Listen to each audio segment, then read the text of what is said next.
we are talking The Cellar, and this one is directed and written by Brendan McDowley. It stars Elisha Cuthbert, who you probably most know from her stint on the TV show 24, where she played Kim Bauer.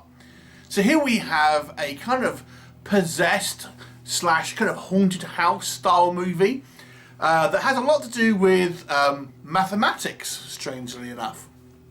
Okay, so we have this family that kind of buy this old house on an auction, and I don't know much about it. It comes with a bunch of stuff in there, and it's a very large house in Ireland somewhere, and we have Elisha Cuthbert's character as the mum. We have a husband, a teenage daughter, and a young boy. However, straight away, within the first few minutes of the movie, there seems to be something in this house, some otherworldly presence. And this house has some strange decor. There seems to be strange carvings above all the doors, some strange pictures and stuff like this. And we learn that there may well be some type of entity within this kind of particular house. And one day her teenage daughter ventures into the cellar and disappears. And then we kind of go on this trying to find out what's kind of happened, but there's also, things that may be affecting other family members. What'll happen? You'll have to watch the movie and find out. So let's discuss The Cellar, one of many horror movies to do with cellars. Let's see what works with this one. So this one is a movie that I feel has a very high production value. It looks like it's quite a polished movie. This kind of old house, the decor looks fantastic. All these kind of strange kind of bits and pieces around the house, weird paintings, little kind of symbols and stuff like that. I think the production design here has done an excellent job of creating this kind of eerie house that is really a character in itself in the movie. I think the cast for the most part do a good job. I think Elisha Cuthbert at least acts pretty well. I have some issues with the writing of the characters, which we'll come on to, but I think the acting here was all perfectly fine, with a little bit of an exception, but for the most part all pretty good. It's an intriguing kind of it's a similar kind of story which we've seen before, but it tries to have this extra element, this mathematical element to it as well, which kind of is meant to add this extra kind of layer to it. It also has a little bit of kind of commentary on kind of social media as well, believe it or not. And I have to say, the last act of the movie where we do kind of, things are revealed, and we do have some pretty good and affecting practical effects of things. Again, trying to be vague here, but we do see some otherworldly entities, and I gotta say, I thought they were done to a good standard. And the kind of the build up to that point, I think, really serves the movie well, because it kind of feels like it's been built up throughout the movie, and when we kind of do see it, I think it works in the movie's favour. It's brought up to kind of quite a big climax. There's also some kind of nice imagery when we get to another location within the kind of the movie's climax as well. Thought that was all pretty good. The effects work a little bit green screeny at times, but I think it's forgivable for this kind of movie. I think that's all kind of fun. But the production design overall, as I say, was very, very impressive. And I think the movie is an entertaining one. It's somewhat of an interesting story, and a kind of a mystery where it holds your hand pretty much without having to really kind of know too much about all the kind of the mathematics side of things, to still make somewhat of an engaging storyline here.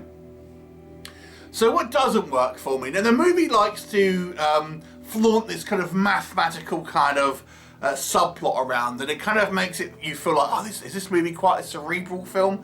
And in some aspects that may be the case, but in other aspects I feel this movie's main criticism is its incredibly dumb depiction of characters and how realistic people would actually kind of work and kind of react to things. It's so dumb in places.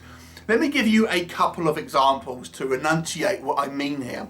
So at the beginning of the film, we see that this teenage daughter does not like going in this cellar. She gets trapped down there. She feels there's a presence down there. And then the kind of more or less the next scene, she's kind of, the parents are out on a kind of out working, and she's got to look after the young son, who's, you know, I don't know, probably about 10, something like that. So he's not super young. And there's a power outage, and she has to go into, well, she phones the mum and she says, oh, go into the cellar and, you know, switch the breakers back on. And this teenage daughter is terrified of doing it. But but the mother makes her do it because, you know, oh, in case the young son wakes up and he can't turn on the lights. And this girl is terrified, clearly terrified. She's already had a traumatic experience in the you know, in the cellar, but her mum makes her do it, and this inevitably leads to the girl disappearing. It just seems like a flimsy excuse to get the kind of the daughter in the cellar. And when you clearly, as a mother, I'm sure you would know your daughter is terrified of being in this, in just the way she's kind of speaking, but she kind of makes her do it. And why would the daughter even do it? That might seem minor, but I don't want to spoil too many things kind of through the movie. The only other one I will say, and again, just to kind of give an example here, but there are many of these kind of scenes where I just feel like this is not how people would react. Actually, I'm going to give you two. The other one, just to again to demonstrate this, is our older sister goes missing. The teenage girl goes missing, but the young boy, who's around 10, as I say, seems completely unfazed by it. He's just there playing video games. You know, he's kind of, you know, playing his hover thing, his drone. Doesn't really seem all that kind of upset about it. Just going about his day. There's one scene where he gets in a, well, we didn't even see it. We're told he gets in a kind of a fight at school. But the way just he acts, this is maybe the only issue I have with the acting, and I think this is more down to the writing, to be honest with you, is he just doesn't seem, he's completely unfazed by the fact that his sister has gone missing and there's no trace of her. And to be fair, the parents are like that to a degree as well. And then we have a scene where Elisha Cuthbert's character thinks she hears the son behind this cellar door, and then she kind of can't, you know, can't open the door. She looks through the keyhole and sees like an inhuman eye looking back at her. And then the young son appears from behind her and says, oh, what's up, mummy? I was just in the other room. And at this point, you would think, you've clearly seen something, so you know, you've clearly seen something wrong, and you would get the hell out of Dodge, or at least you would be screaming and kind of, no, none of that typical kind of silly kind of movie logic. Will just kind of go, oh, that's a bit spooky, and kind of like go about your day. So this movie has some really dumb character moments in there. It's just so silly at times. Again, even maybe not character moments. There's a scene where we go into the cellar with a character, and there's, you know, she drops the torch or something. There's no light, but we still see plenty of kind of like environmental light. I'm thinking, where is this coming from? There's no lights in this, and it should be pitch black. I know, for the sake of the movie, we need to see what's going on, but it doesn't make sense in the narrative of the film. They needed to have an explanation about why is there still some light in here and things like this. So the movie is a fun one to watch, but you've got to kind of be able to think, okay, people are gonna just act like characters that are in a typical horror movie, rather than kind of realistic, you know, realistic depictions of people and how they would react in real life. Now, I know that's true of a lot of horror films. A lot of horror films do that, and I've kind of said this critique many a time. But unfortunately, it's very true of this film.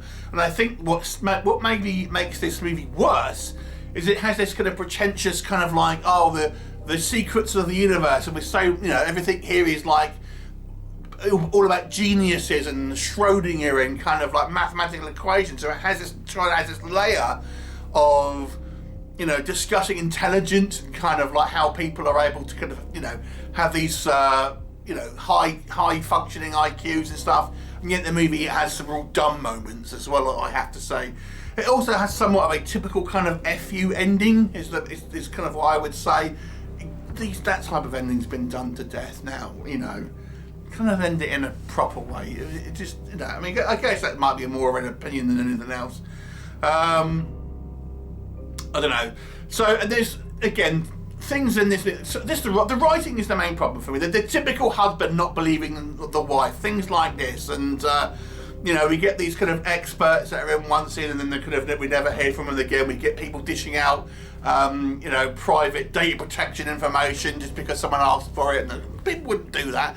So the movie just has like a slew of this silliness in it, which undercuts, I think, the otherwise kind of, you know, interesting plot line that is trying to be intelligent. As I say, it's trying to have this kind of like this mathematical component to it. It's trying to have a little bit of a metaphor about kind of social media and how you know, that's signed and things, but it just is undone by a lot of this silliness. However, overall, I still think this is an entertaining movie. It has a high quality feel to it. The production looks slick. I think the designs of the kind of the antagonistic force is the best way I would describe this. Is interesting, and I think it has an interesting mythology behind it, just undone by some dumbass stuff. It's a 6 out of 10 for me. Have you seen it? What did you think of it? Leave me a comment and I'll look forward to seeing you next time. Bye for now.